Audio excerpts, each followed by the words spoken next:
Buonasera e benvenuti al TG Sicilia, le principali notizie di questa edizione. Caso Apostolico, la giudice emana altri provvedimenti, cui nega la convalida dei trattenimenti nei CPR, ma il ministro Piantedosi è fermo, li impugneremo. Intanto il carabiniere che aveva ammesso di aver girato il video ha ritrattato, ma il sindacato dell'Arma smentisce. In Israele per un tirocinio universitario sono state sorprese dal conflitto. Le due studentesse catanesi hanno fatto ritorno in Italia e hanno raccontato il terrore vissuto.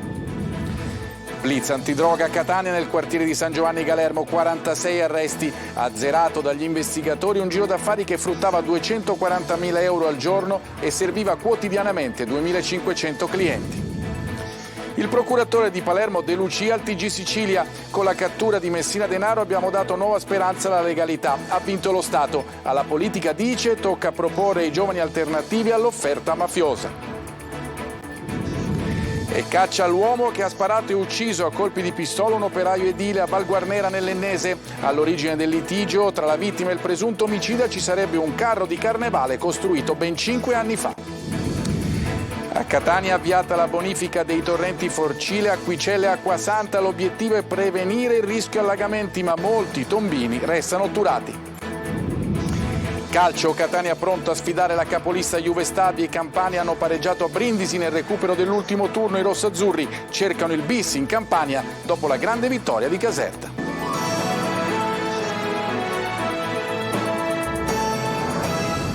Di nuovo bentrovati. Governo e magistratura dunque continuano a scontrarsi sul caso Apostolico. Interviene il ministro Piantedosi: impugneremo i nuovi provvedimenti. Intanto Molteni ha parlato del carabiniere che ha riferito di aver girato il video che ha scatenato la bufera politica. Il militare ha ritrattato, dice il sottosegretario all'Interno. Sentiamo Manlio Viola. Sarà impugnato con un ricorso davanti alla Corte di Cassazione anche il secondo provvedimento emesso oggi, con il quale la giudice Yolanda Apostolico respinge il trattenimento di altri 4 migranti. La magistrata di Catania, già al centro della bufera delle ultime settimane per il primo provvedimento che liberava 3 migranti richiedenti asilo, ha reiterato quella decisione poche ore fa. Stavolta però ha scelto di non giustificare i singoli casi, limitandosi a ribadire la questione di principio al centro dello scontro con il governo. Per il giudice il richiedente non può essere trattenuto al solo fine di esaminare la sua domanda, costituendo questa una misura di privazione della libertà personale che è legittimamente realizzabile soltanto in presenza delle condizioni giustificative previste dalla legge. Siamo profondamente convinti, ha risposto a distanza il ministro Piantedosi, che i provvedimenti del governo sono legittimi e rispettosi della cornice giuridica. Il tema del trattenimento al solo scopo dell'identificazione e di fare procedure accelerate alla frontiera è un tema cardine dell'attuale e futura normativa europea, con l'approvazione del patto di migrazione e asilo. Intanto ha ritrattato le sue affermazioni il carabiniere, che aveva detto al suo superiore di essere l'autore del primo video postato dal ministro Salvini, nel quale si vede il magistrato partecipare alla manifestazione del 2018 nel porto di Catania contro il governo. Lo ha riferito il sottosegretario all'Interno Nicola Molteni alla Commissione Affari Costituzionali della Camera, rispondendo al question time. Secondo quanto ancora riferito dal Comando Generale dell'Arma, il militare ha successivamente ritrattato le proprie affermazioni e nei suoi confronti sono in corso accertamenti finalizzati alla valutazione della rilevanza disciplinare della sua condotta. Dell'accaduto è stata informata la Procura della Repubblica di Catania, anche al fine di valutare ogni ulteriore aspetto della vicenda. I video che riprendono il magistrato in realtà sono 3, ma la bufera è soltanto sul primo, sul quale la sinistra ipotizza operazioni di dossieraggio con il coinvolgimento delle forze dell'ordine. Non è vero quanto sostenuto oggi dal sottosegretario all'Interno Nicola Molteni. Il carabiniere non ha mai confessato ai suoi di aver girato e diffuso il video che mostrava la giudice Yolanda Apostolico ad una manifestazione a Catania, né dunque avrebbe potuto ritrattare. Lo afferma il segretario generale del SIM Carabinieri Antonio Serpi. Il sindacato sta fornendo assistenza legale al militare.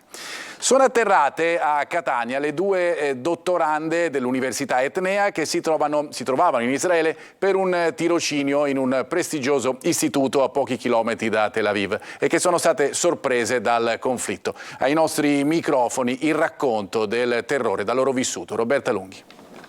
Ci siamo svegliate di soprassalto alle 7:45 e ci siamo accorte che in altri paesi di Israele già bombardavano già dalle 6 e quindi da lì abbiamo deciso di scappare subito verso un luogo più sicuro che era la nostra casa a Rehovot. Tutto inatteso, le sirene e i bombardamenti, dopo un fine settimana sereno vissuto come una pausa rilassante dopo lo studio. Sono atterrate a Catania Federica Florio e Chiara Burgaletto, le due dottorande dell'Università di Catania che stavano svolgendo un periodo di tirocinio in Israele, al Weizmann Institute of Science di Rehovot.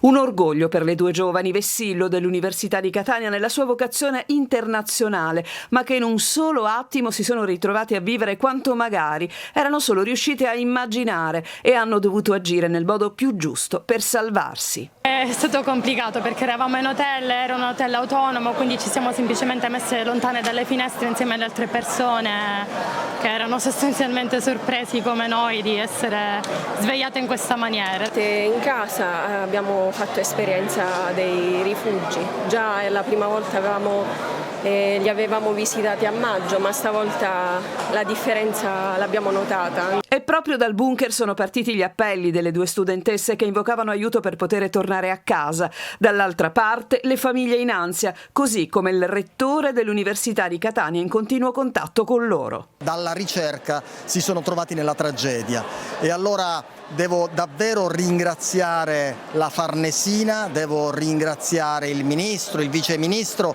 per essersi mossi istantaneamente a favore dei nostri connazionali e in questo caso a favore delle nostre due studentesse. Gli abbracci liberatori con le famiglie, le lacrime, la foto tutti insieme, le troupe televisive ad accoglierle testimoniano che l'appello alle istituzioni è stato accolto, ma i sorrisi di rito non impediscono alle due studentesse di voltarsi indietro, dove non sanno se e quando torneranno, per esprimere con voce rotta il sentimento che le pervade. Paura e pena per le persone che sono rimaste lì.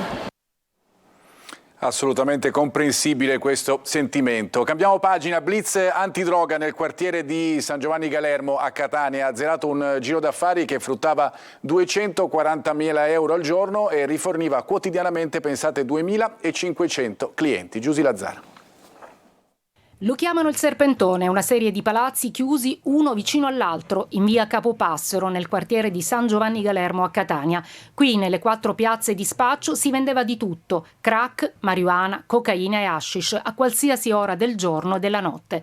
L'operazione Malerba dei Carabinieri ha azzerato la joint venture della droga, 41 arresti e 5 minorenni all'epoca dei fatti. L'azienda dello spaccio fruttava 240.000 euro al giorno e riforniva 2.500 clienti quotidianamente. Un controllo capillare del territorio con vedette in ogni palazzo e corrieri pronti alla consegna.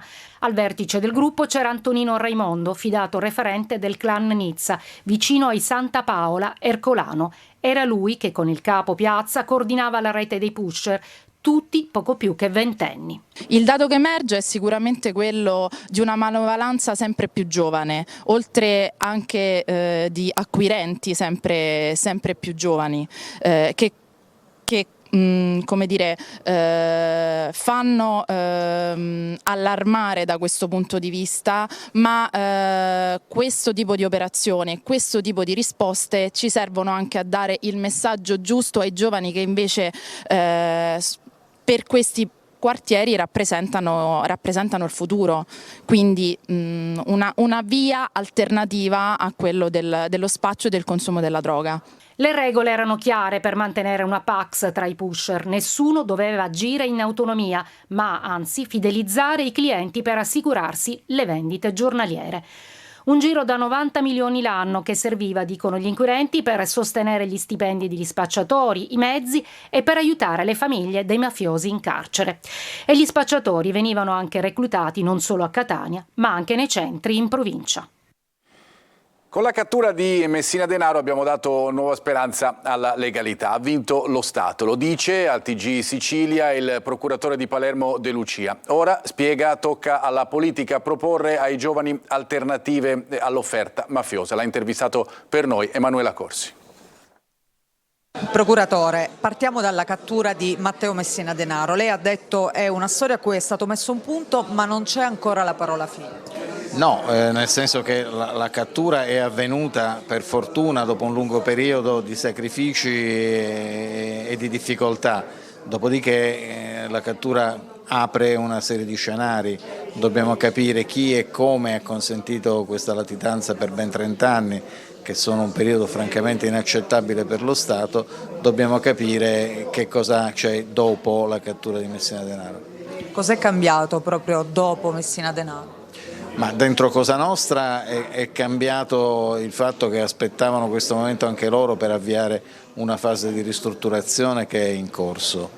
Fuori da Cosa Nostra io spero che per i cittadini ci sia un momento di speranza in più, perché ha vinto lo Stato e non sempre questo accade. Quali sono gli interessi delle mafie? Gli interessi delle mafie sono innanzitutto affari, denaro e potere, quindi tutti i campi nei quali si può illecitamente guadagnare, lì troviamo la presenza mafiosa. C'è un'ultima relazione della DIA dove emerge un dato anche preoccupante, cioè la mafia è attrattiva per i giovani. Purtroppo la mafia è sempre stata attrattiva per i giovani nella misura in cui non ci sono alternative al modello del mafioso. Il compito non dei magistrati e dei poliziotti, ma della politica, possiamo dire in senso ampio, è proprio quello di costruire delle alternative in termini di lavoro, di cultura, di crescita, che diano ai giovani dei percorsi diversi rispetto a quello per i quali la mafia è pronta ad abbracciarli. Sarebbe stato un carro di carnevale costruito 5 anni fa la causa del litigio tra l'uomo ucciso ieri a Val Guarnera nell'Ennese e l'assassino attualmente ricercato dalle forze dell'ordine. È morta intanto la donna investita dall'auto della vittima. Maglio Viola. Continua la caccia all'uomo a Val Guarnera, centro dell'entroterra siciliana in provincia di Enna, dopo l'eclatante fatto di sangue di ieri. C'è paura fra la gente, l'uomo in fuga infatti viene indicato come armato e pericoloso. Adesso l'accusa per lui è duplice omicidio. È morta in ospedale infatti Nunzia Arena, la donna di 89 anni rimasta coinvolta nella sparatoria. Una vittima innocente che nulla aveva a che vedere con i contrasti che hanno portato all'agguato. Stava comprando frutta dalla motoape di un ambulante, rimasto anche lui ferito. Donna ed ambulante non sono stati colpiti dai proiettili sparati, ma investiti dall'auto della vittima dell'agguato fuori controllo dopo la sparatoria. Il responsabile di tutto, attualmente in fuga, sarebbe Guglielmo Ruisi, 51 anni. Sarebbe stato lui, secondo i carabinieri, ieri mattina in pieno centro a Val Guarnera ad aprire il fuoco contro l'autovettura in transito nella centrale via Archimede nei pressi dell'ufficio postale, uccidendo Salvatore Roberto Scammacca, un operaio edile di 47 anni. Alla base della sparatoria ci sarebbe un contrasto per motivi personali, al culmine del quale Ruisi si sarebbe armato sparando contro il rivale che si stava allontanando in auto. Colpito 2 o 3 volte Scammacca è stato subito soccorso, il personale del 118 ha tentato di rianimarlo sul posto ma non c'è stato nulla da fare. Secondo i carabinieri a cui sono affidate le indagini, vittima e killer si conoscevano bene, il movente va ricercato in fatti di natura privata. Prima del delitto fra i due ci sarebbe stata una lite, iniziata in un luogo non ancora identificato, continuata al bar e poi finita nel sangue e costata la vita adesso a 2 persone. Ha seminato il panico durante la mattinata nella zona dell'università a Palermo, andando in giro con un fucile e poi risultato giocattolo. Numerose segnalazioni arrivate alla sala operativa hanno fatto accorrere nella zona decine di poliziotti, ma non ci è voluto molto per identificarlo. Si trattava di una persona che tanti conoscono a Bocca di Falco, un uomo innocuo rimasto solo che non aveva neppure idea di aver provocato un tale allarme per tutta la durata della mattinata, appunto.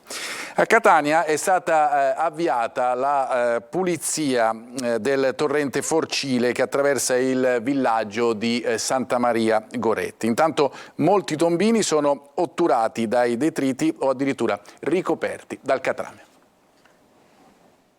Si avvicina la stagione delle piogge e a Catania si corre ai ripari per evitare di finire sott'acqua. Osservato speciale il quartiere di Santa Maria Goretti, dove ogni anno le esondazioni del torrente Forcile creano danni e disagi alla popolazione. Per fronteggiare l'emergenza acuita dai cambiamenti climatici e alle conseguenti bombe d'acqua, l'amministrazione Trantino ha giocato d'anticipo avviando la bonifica dei torrenti Forcile, Acquicella, Acquasanta e di alcuni canali della zona industriale. Ruspe ed operai in azione per liberare l'alveo dei corsi d'acqua dalla fitta vegetazione e dai rifiuti di ogni tipo che spesso provocano il cosiddetto tappo. Interventi effettuati grazie ad alcuni fondi regionali e quest'anno, a differenza del passato, resi possibili grazie ad una sinergia con l'aeroporto. È un'attività importantissima. Questo quartiere in diverse circostanze è stato protagonista di fenomeni devastanti, lo ricordiamo in passato. Già da diversi anni stiamo invece riuscendo a portare a termine delle operazioni di manutenzione che via via si stanno trasformando da interventi di manutenzione straordinaria a interventi via via sempre più ordinari, perché portati a termine annualmente. A proposito di detriti e rifiuti, oltre alle canne, oltre alle sterpaglie, sono stati trovati anche degli scooter. Sì, esatto, purtroppo in alcuni tratti sono stati ritrovati dei rifiuti di ogni genere.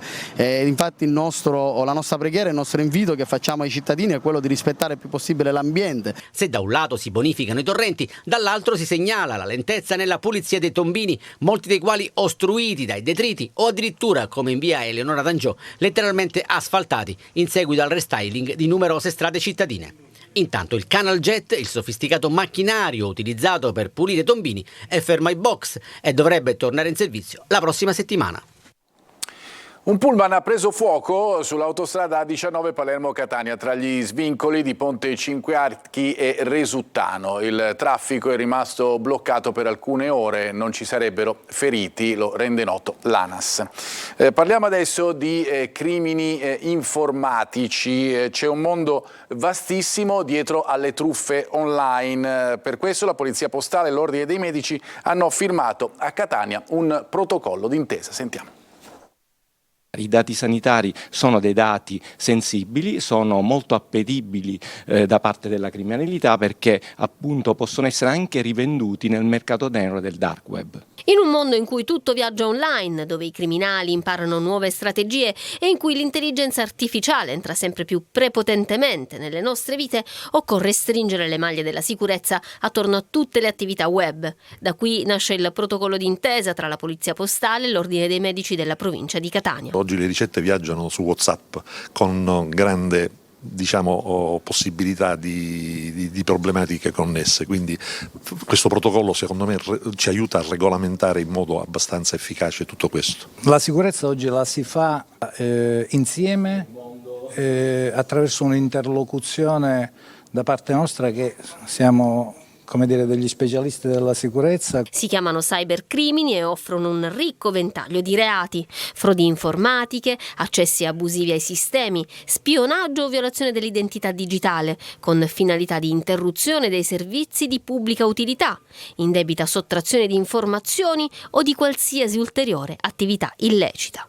Il furto dei dati. Proprio oggi sul giornale di oggi è notizia appunto attuale che un ospedale, una clinica, una struttura sanitaria di Firenze ha subito un attacco hacker con richieste estorsive per evitare la divulgazione di dati sanitari. E la tutela parte dalla prevenzione. L'aumento dei crimini informatici spinge le aziende a investire sempre di più nella sicurezza. Alla Caritas di Catania, Don Nuccio Puglisi prende il posto di Don Piero Galvano, che lascia dopo 10 anni di servizio. Questa mattina il passaggio di consegne. Tonino De Mana. Che Catania lascia. Dico una Catania più povera, una Catania purtroppo senza lavoro. Don Piero Galvano lascia la Caritas di Catania e lo fa con la tristezza di aver visto cambiare in peggio la città e l'orgoglio di aver dato tutto al fianco dei più bisognosi, specie negli anni duri del Covid, un impegno quotidiano scandito da iniziative ed opere che hanno alleviato sofferenze e supportato tante persone a riprendersi. Catania ha più bisogno di assistenza e di solidarietà. Al posto di Don Galvano arriva Don Nuccio Puglisi, nominato il 4 ottobre da Monsignor Luigi Renna. È una grande responsabilità, perché si ha a che fare con il cuore, direttamente con il cuore sia di coloro che vengono qui perché da noi si aspettano un aiuto e da tutti i cittadini si aspettano un aiuto, e sia soprattutto, e dico soprattutto, con il cuore di chi invece è chiamato ad aiutare, quindi a fare un'esperienza di prossimità a coloro che ne hanno bisogno. Ci sono tanti problemi anche dal punto di vista geopolitico, e la polveriera in Medio Oriente quanto vi preoccupa? Ci preoccupa nella misura in cui tutto quello che viene dall'esterno, e certamente in questi ultimi anni non abbiamo difettato purtroppo di notizie di questo genere, appesantisce ancora di più quello stato di rassegnazione che un pochino si incontra per le nostre strade. È come se dinanzi a queste cose ci si trovasse un alibi per non dover fare nulla di buono, perché tanto, ma non è così. Nella sede dell'Help Center si è tenuto il rituale passaggio di consegne alla presenza di operatori, volontari e giornalisti. Parliamo adesso di spettacolo, doppio pienone per i comici Pio e Amedeo a Catania. Il duo più irriverente della televisione è arrivato in Sicilia per portare il proprio spettacolo, che si chiama Felicissimo Show. Eva Spampinato. Tutte le genti, poi ci diranno, oh Pio ciao, ciao, Pio Amedeo ciao, ciao, tutte le genti, poi ci diranno, ora trovatevi un lavoro. Satira, risate e tanta irriverenza. La comicità di Pio e Amedeo non si fa mettere il bavaglio dal politically correct e raccoglie l'eredità del programma televisivo Felicissima Sera per trasformarlo in uno spettacolo teatrale, Felicissimo Show, e portarlo nei teatri italiani. No! Ho una dignità la mia famiglia, non accetto, 4 milioni non mi avrete mai. Un attimo solo, dottore. Che cos'è? Un attimo solo. Che cos'è? Il dottore offre 8 milioni di euro. Al Teatro Metropolitan di Catania il duo comico ha raddoppiato le serate. Lasciami gridare, rinnegare il cielo. Pio D'Antoni e Amedeo Grieco, in arte Pio e Amedeo, debuttano nel 2004 in una TV pugliese, poi l'approdo sulla TV nazionale e il successo con i personaggi degli Ultra dei VIP. Il loro felicissimo show non risparmia nessuno, con battute esilaranti e spesso controverse. Lo spettacolo prende una svolta inaspettata quando Pio e Amedeo si proiettano nell'anno 2036. Nella loro cella, Pio e Amedeo vivono le torture più atroci. TikTok, TikTok, buongiorno guys, buongiorno Pio e Amedeo, pronti per il TikTok del mattino?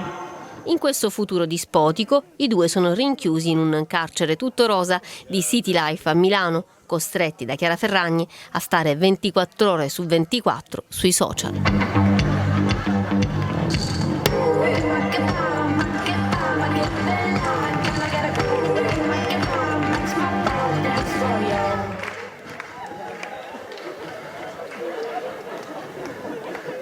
Ma ne ripete la sedia elettrica. Ne ripete la sedia elettrica. Sti TikTok, guarda, io ne sopporto proprio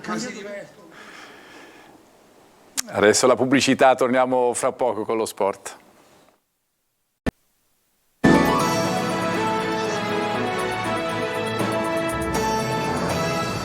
Ben ritrovati, seconda parte del nostro telegiornale con lo sport. Il calcio in primo piano, Catania concentrato sulla sfida di domenica alla Juve Stabia. I campiani sono in testa alla classifica e gli etnei cercano un colpaccio in stile Caserta. Francesco Triolo.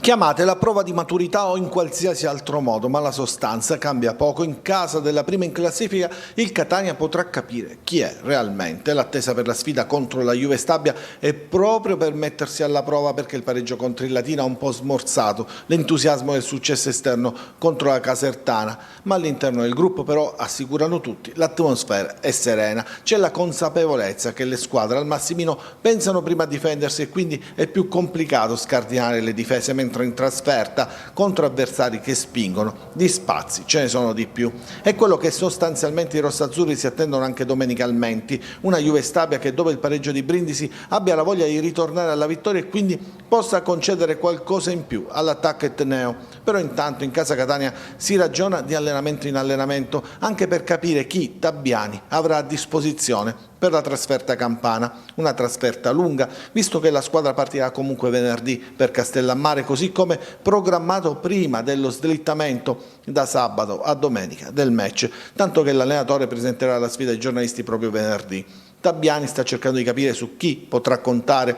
Bocic è squalificato, ma ieri si è allenato in gruppo anche De Luca, che potrebbe tornare arruolabile. Sono da valutare invece le condizioni di Rizzo. L'obiettivo del centrocampista è quello di essere disponibile già da domenica, anche solo per qualche spezzone di gara, altrimenti per la prossima col Taranto, ma è una valutazione che verrà fatta di giorno in giorno. È tutto per questa edizione, grazie per averci seguito. A tutti voi una buona serata.